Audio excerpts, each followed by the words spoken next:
गांव बसाकर वहाँ हॉस्पिटल का, विद्यालय का, बिजली का, पानी का, नाला का व्यवस्था करके बहन जी ने गांव बसाने का काम किया।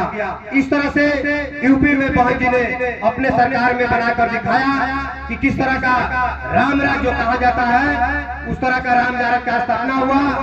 वहाँ पर उनके नेतृत्व काल में आप इतिहास उठाकर देखिए, एक भी कहीं दंगा नहीं हुआ। वो किसी जाति और किसी धर्म का व्यक्ति हो, कहीं उनके साथ जुल्म अत्याचार नहीं हुआ।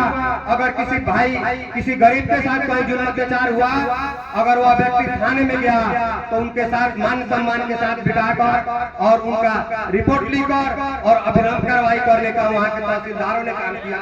इस तरह का बहन जी ने काम किया।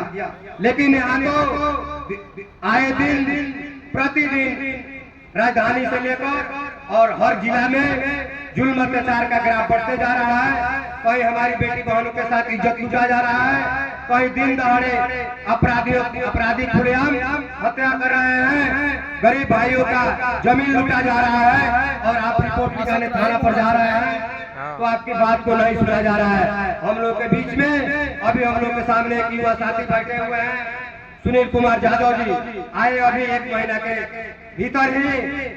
उनको यहाँ का स्थानीय विधायक के द्वारा अपनी आवाज उठाने के वजह से बेबुनियाद गलत तथ्य के आधार पर उन पर FIR कराकर और यहाँ के प्रशासन के द्वारा बेरहमी से पीटा गया और उन पर रंगदारी का जेल केस लदवाकर और जेल भेजा गया, जिनको हम लोगों ने अभी इधर लड़कर प्रशासन के द्वारा न्यायालय के द्वारा हम लोगों को न्यायालय से हम लोग को राहत मिला और हम लोग युवा साथी को बेल मिला जो हम लोग के बीच में उपस्थित है। इस तरह की घटनाएं हो रही है तो हमारे कहने का तात्पर्य है कि जिसका राजा होता है उसी का प्रशासन भी होता है। तो यहाँ जंगल राज नहीं, महाजंगल राज में जो यहाँ का राजा है वही उसी का प्रशासन है और वह प्रशासन इस राज्य के गरीबों का नहीं बल्कि यहाँ के चंद अमीरों का है। तो इन लोगों को हटाना पड़ेगा और हटाकर एक बार आप लोग से विनती है, आग्रह है कि जिस तरह से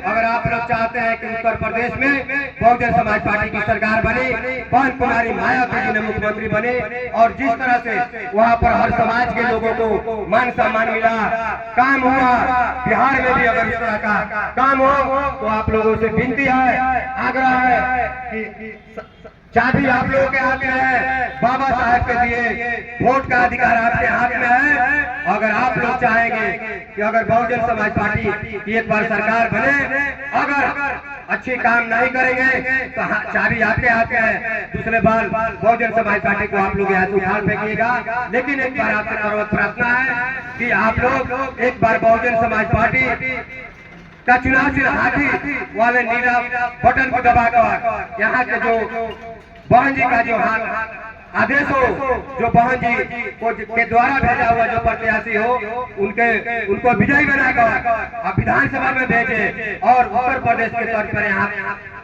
में भी अपना काम करें। इसी के साथ मैं अपनी वाणी को विराम देता हूँ। जय भीम, जय भारत, खुदा हाफिज।